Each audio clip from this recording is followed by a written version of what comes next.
Quick demonstration of the antenna rotator running the flight simulator software.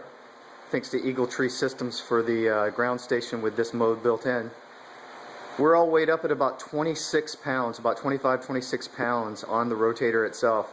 But as you can see, the rotator is having no trouble tracking a jet. Well, we're tracking a fictitious fun jet through the sky that's just about to fly directly over us, and we should spin just at that point to track it.